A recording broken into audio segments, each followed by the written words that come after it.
Godātie kolēģi, kā jau par katru mūsu apvienības frakcijas iesniegto priekšlikumu, arī par šo Saeimas budžeta komisijā mēs ļoti padziļināti debatējām. Un vairāk jautājumu, kas radās, tā skaitā no kolēģiem, bija apmēram tādi, kā tad tā, kāpēc apvienība par labu Latviju, kurā ir tik daudz atbalsts no uzņēmējiem, un arī pats Andris Čēli, kā uzņēmējs uztur spēkā faktiski normu vērstu par labu arotbiedrībām. Un šī atbilde bija pilnīgi skaidra un saprotama. Mēs ar šo normu vēlamies palīdzēt valdībai apkarot ēnu ekonomiku. Mēs esam šo priekšlikumu padziļināti izdebatējuši ar Arotbiedrības savienību, ar Krīgeru kungu, un matemātika ir pilnīgi skaidra un fakti ir pilnīgi skaidri.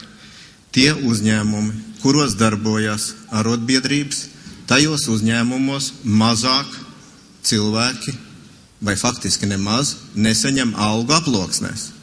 Tātad uzņēmumos, kuros ir spēcīga arotbiedrība.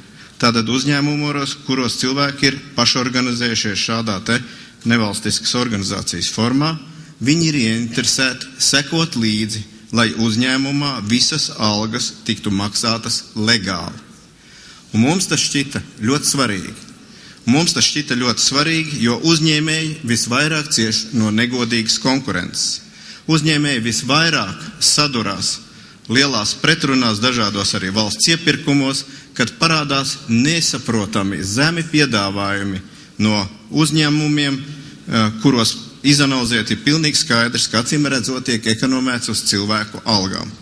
Vai pareizāk sakot, cilvēku algas tiek izmaksātas bez nomaksātiem nodokļiem, tātad aploksnēs.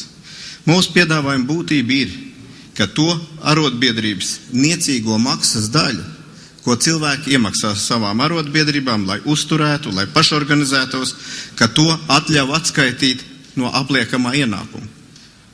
Ne par ko citu. Tie 50 centīmi, ko viņi nomaksā, vai lats, ka tā ir tā summa, ko var atskaitīt no apliekamā ienākuma. Fiskālais efekts šim priekšlikumam, pat ja nenoorganizētos nevienā uzņēmumā jauna arotbiedrība un neapkarotu nevienu papildus nelegālu aploksņu maksātāju, būtu absolūti niecīgi. Bet es esmu pārliecināts, ka šis nelielais stimuls par labu darba ņēmējiem, par labu arotbiedrībām, galu galā būs par labu uzņēmējiem, galu galā būs par labu veselīgai konkurencei.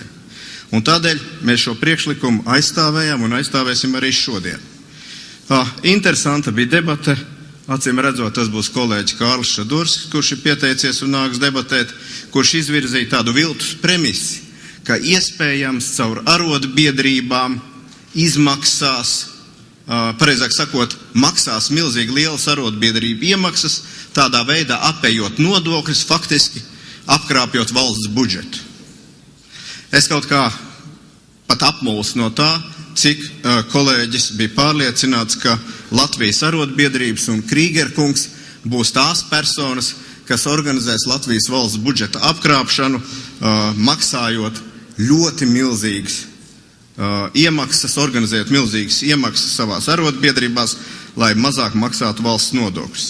Es domāju, ka tas ir apzināti izvirzīts viltus pieņēmums. Viņš neiztur nekādu kritiku attiecībā pret valdības sociālo partneri arotbiedrībām, un manā uztverē ir vienkārši ar mērķi mēģināt torpedēt saprātīgu, godprātīgu priekšlikumu, kurš ļautu valdībai to instrumentu, kas saucās ēnu ekonomikas apkarošanas plāns, daudz efektīgāk darbināt.